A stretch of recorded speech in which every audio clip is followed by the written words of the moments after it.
Welcome, dear friends, as I unfold a gripping tale of tragedy, sacrifice, and the miraculous power of love to mend broken hearts and weave together an unexpected family from the threads of sorrow. Enjoy the story. The bright lights of the operating room glinted off the scalpel as Sarah Jones, 35, made the first incision. Her green eyes laser-focused behind her surgical mask, the raven-haired beauty was in her element. As one of Memorial Hospital's top surgeons, this is where Sarah thrived, saving lives. "Suction," she commanded, her mellifluous voice barely betraying the intensity of the moment. This was a dance she knew well, having dedicated the last decade of her life to the unforgiving world of emergency surgery. Her best friend Amanda often marveled at Sarah's unshakable composure and stamina. "I don't know how you do it, Sarah," Amanda would say, shaking her head. "The long hours, the stress, the literal life and death stakes. I'd be a basket case." Sarah would just smile enigmatically.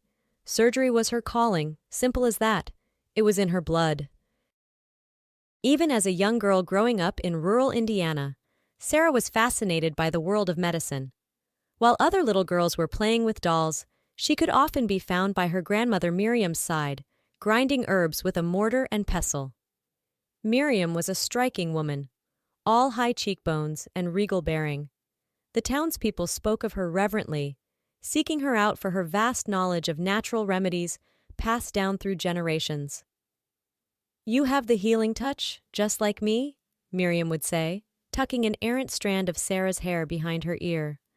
They would spend hours poring over Miriam's ancient texts on herbal medicine, the pungent smell of the dried leaves and flowers filling the air. Sarah hung on her grandmother's every word, emerald eyes wide with wonder. She knew even then that she was destined to be a healer. Fast forward 15 years, and Sarah was blazing through her surgical residency at St. Luke's Hospital. Her talent in the operating room was undeniable. "That girl's got hands of gold," her attending physician would marvel. It was during a routine appendectomy that Sarah first laid eyes on Victor Novak. As the handsome patient was wheeled into the OR, Sarah felt her heart inexplicably flutter. "Who's the hunk?" whispered her fellow resident Jenna, waggling her eyebrows suggestively. Sarah just rolled her eyes and began prepping for the procedure. There was no room for distraction when a life was on the line. But later, as Sarah did her rounds, she found herself lingering in Victor's room. His blue eyes sparkled as he smiled up at her from the hospital bed. "My hero," he said, his voice husky. "How can I ever repay you?" Sarah blushed, uncharacteristically tongue-tied. There was an instant connection, an undeniable pull between them. Over the next few weeks of Victor's recovery, they grew closer, bonding over their shared love of 80s rock ballads and greasy diner food. Victor, it turned out, was a rising star in the tech world. At 27, the sandy-haired wunderkind had already made his first million with a revolutionary app that was the talk of Silicon Valley. Sarah was dazzled by his ambition and his brilliant mind. Before long, the two were inseparable. Within a year, they were married in a fairy tale ceremony at a picturesque vineyard. Sarah thought her heart might burst with happiness. She had found her soulmate, her partner in life. The future stretched before them, glittering with promise. But reality soon set in, casting a pall over their marital bliss. As Victor's company skyrocketed to dizzying heights of success, he was increasingly consumed by work. Days stretched into weeks where Sarah barely saw her husband, his side of the bed cold and empty. "I'm sorry, baby," Victor would say, his voice tinny through the phone as Sarah ate another solitary dinner. "I'll make it up to you, I promise. This deal is just too important." Sarah tried to be understanding. She really did. She was proud of Victor's success and didn't want to stand in the way of his dreams. But with every missed anniversary, every canceled vacation, every night spent alone, she felt her resentment growing. They had always talked about starting a family, but Victor kept putting it off, claiming he wasn't ready. "Next year," he would say with a reassuring smile, "once things settle down at work." But things never did settle down. Sarah threw herself into her work, finding solace in the rhythms of the operating room. If she couldn't control her crumbling marriage, At least she could still save lives. But even that was cold comfort in the face of her growing loneliness and despair. The call came on a balmy Tuesday evening. Sarah was just scrubbing out of a particularly grueling surgery when her phone buzzed with an unknown number. Frowning, she picked up. "Is this Sarah Novak?" a somber voice asked. "Yes," Sarah said slowly, her heart starting to race. "Who is this?" "This is Detective Hansen with the Coast Guard. I'm sorry to inform you that there's been an accident." The world tilted on its axis as the detective explained that Victor had been on a boating excursion with some potential investors when a freak storm hit. The boat had capsized in the churning waves. Despite being a strong swimmer, Victor had drowned before rescuers could reach him. Sarah felt the phone slip from her numb fingers, clattering to the floor. This couldn't be happening. Just last night she had left an angry voicemail on Victor's phone about another missed dinner date. And now? He was gone? Forever? The next few days passed in a blur of grief and shock. Sarah moved through the funeral preparations like a zombie, unable to comprehend the finality of it all. She kept expecting Victor to walk through the door, that boyish grin on his face. "Just kidding, baby. I'm here now." But he never did. Sarah found herself standing by his graveside, clutching a single red rose as the casket was lowered into the ground. She felt something inside her wither and die, like the final fragile flame of hope had been snuffed out. How was she supposed to go on without the love of her life? The days bled into weeks, into months, into years. Sarah threw herself into her work with a manic intensity, as if she could somehow outrun her grief. She was a machine in the operating room, performing one flawless surgery after another. But the emptiness inside her remained, a yawning chasm that threatened to swallow her whole. She hadn't so much as looked at another man since Victor died, the very thought feeling like a betrayal. Every year on the anniversary of his death, Sarah made the pilgrimage to Victor's grave. She would sit by the polished headstone for hours, tracing the letters of his name with her fingertip as silent tears streamed down her face. "I miss you so much," she would whisper to the uncaring granite. "Why did you leave me? We were supposed to have a lifetime together." But the headstone remained impassive, offering no answers, no comfort. Sarah felt like she was drowning in her own sorrow, unable to break the surface. Would this pain ever end? 3 years to the day since Victor's death, Sarah once again found herself at Eternal Oak Cemetery where he was buried. But this time was different. She had a medical conference to attend and wouldn't be able to do her usual cleaning of Victor's gravesite. Spotting the elderly groundskeeper Michael trimming a nearby hedge, Sarah approached him with a hesitant smile.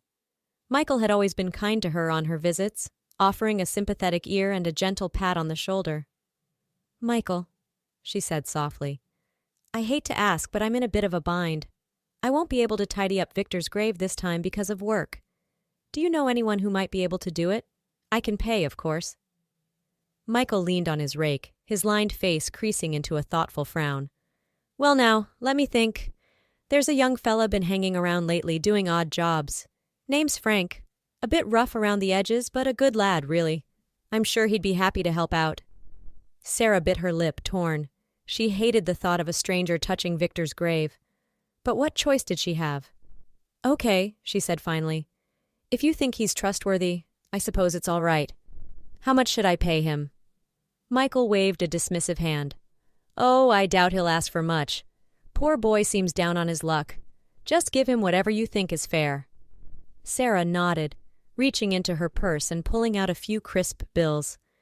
"Please tell him to do a thorough job. It means a lot to me." Michael's eyes softened with understanding as he took the money. "I'll make sure he does right by you and your Victor, miss. Don't you worry none." With a final grateful smile, Sarah turned to leave, her heart heavy. It felt strange to entrust this sacred task to someone else, but she had no choice. She could only hope this frank person would treat Victor's resting place with the respect it deserved. A week later, Sarah returned from her conference, exhausted but eager to visit Victor's grave. As she approached the familiar plot, her heart sank. The headstone was still covered in a layer of grime, dead leaves scattered across the untended grass.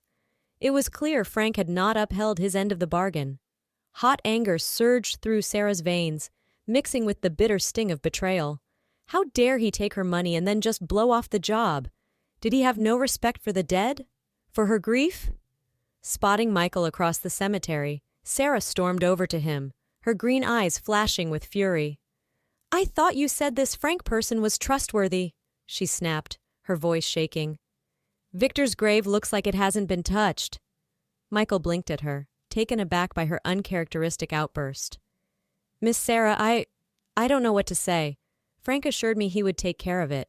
Let me go find him and see what happened." Sarah crossed her arms over her chest, trying to rein in her temper.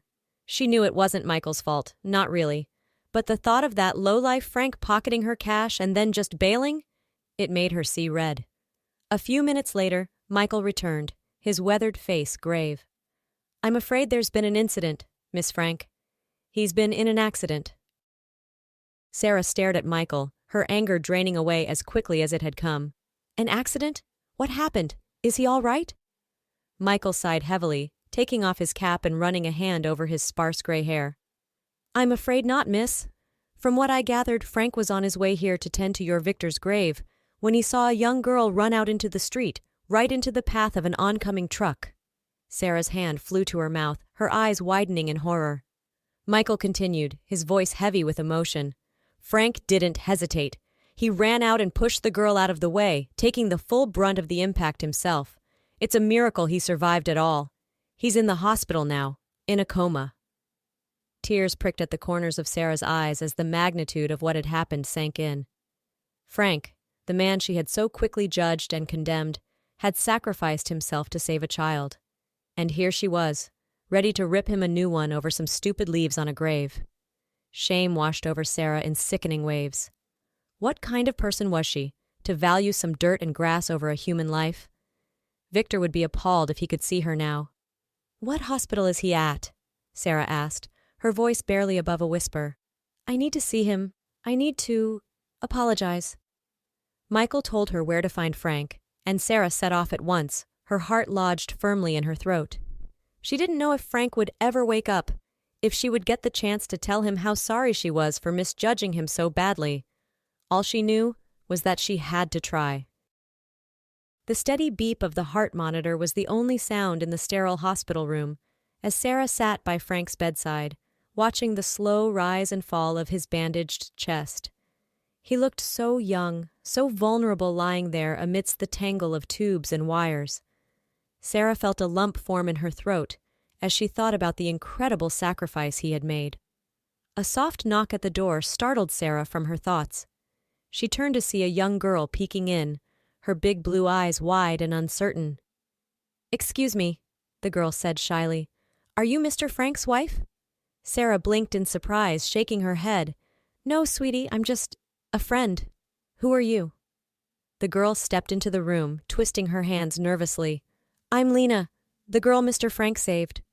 Her chin trembled as her eyes filled with tears. "It's all my fault he's hurt. I wasn't looking where I was going and—" Sarah's heart broke at the sight of Lena's distress. She quickly crossed the room and gathered the girl into a hug, stroking her hair soothingly. "Shh, it's okay. It was an accident. Frank did what he did because he's a hero. He wouldn't want you blaming yourself." As Sarah held Lena, something stirred deep inside her, a long-forgotten feeling of protectiveness and warmth. She thought back to all those years ago, when she and Victor had dreamed of starting a family of their own. That dream had died along with Victor, or so Sarah had thought. But now... Sarah gently pulled back, looking into Lena's tear-stained face. "Lena, sweetie, do you have somewhere to go? Someone to look after you?" Lena shook her head miserably. "I live in a group home. I don't have any family." In that moment, Sarah made a decision that would change the course of her life. "How would you like to come stay with me for a while? I have a big house with plenty of room. We could look after each other." Lena's eyes widened with a tentative hope. "Really? You'd want me?" Sarah smiled, brushing a strand of hair from Lena's face. "More than anything. We could be our own little family. You, me, and Frank, when he wakes up." "And he would wake up?" Sarah vowed silently. She would make sure of it. For weeks, Sarah divided her time between the hospital and navigating the Byzantine labyrinth of the foster care system.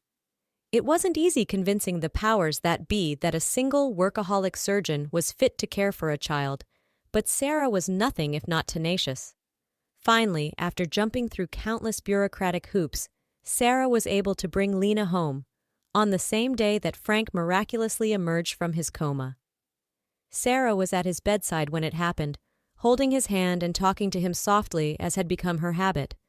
She froze when she felt his fingers twitch against hers. Hardly daring to breathe, she watched as Frank's eyes fluttered open, blinking confusedly at the harsh fluorescent lights. "Hey there, hero," Sarah whispered, tears of relief streaming down her face. "Welcome back." Frank's gaze focused on her, a weak smile tugging at the corners of his mouth. Did she make it? The little girl?" Sarah nodded, squeezing his hand. "She's just fine, thanks to you. In fact," she turned to the doorway where Lena was hovering shyly, "there's someone here who wants to thank you in person." At the sight of Lena, alive and well, Frank began to weep with joy, his shoulders shaking with sobs. Sarah and Lena quickly moved to embrace him, the three of them clinging to each other as if they were the only people in the world. In that moment, Sarah felt something click into place, like a key turning in a long-locked door. This was her family. This was her future. And for the first time since Victor died, Sarah felt a flicker of hope. 6 months later, Sarah stood in the doorway of her once empty guest room, a contented smile on her face. The room had been transformed into a cozy haven for Lena, complete with soft yellow walls, a fluffy white comforter, and a veritable mountain of stuffed animals. Lena was perched on the bed, her nose buried in a book, while Frank sat in a comfortable armchair by the window, engrossed in a novel of his own. The sight of them, so happy and at peace, filled Sarah with a sense of warmth and belonging. It hadn't been an easy road getting here. Frank's recovery had been long and arduous, but Sarah had been there every step of the way, offering support and encouragement as a loyal friend. When Frank was released from the hospital, Sarah hadn't hesitated to offer him a place to stay while he got back on his feet. Some of her friends and colleagues had raised eyebrows at the arrangement, but Sarah paid them no mind. Frank was family now, just like Lena. Blood didn't define family. Love did. As if sensing her presence, Lena looked up from her book, a bright smile lighting up her face. "Sarah, you're home!" She bounded off the bed and threw her arms around Sarah's waist in a tight hug. Sarah laughed, returning the embrace and dropping a kiss on top of Lena's head. "Hey, sweetie, how was your day?" As Lena chattered excitedly about her latest art project, Frank set his book aside and rose to greet Sarah with a friendly smile. "Welcome home," he said warmly. "I hope you don't mind, but I took the liberty of starting dinner. Lasagna sound okay?" Sarah grinned, giving Frank's arm a grateful squeeze. "Sounds perfect. You're a lifesaver, Frank." The three of them made their way to the kitchen, falling into the easy rhythm of setting the table and finishing up dinner preparations. As they worked, Sarah marveled at how natural it all felt, how right. This was her family, brought together not by blood, but by the unbreakable bonds of shared trauma, sacrifice, and love. Lena, the bright, resilient girl who had captured Sarah's heart from the very start. And Frank, the brave, selfless man who had become Sarah's rock, her best friend, her partner in this unexpected journey of healing and growth. As they sat down to eat, Lena said grace, her small voice filled with the pure, uncomplicated love of a child. "Thank you, God, for my new family, for Sarah and Frank and all the love they give me. Amen."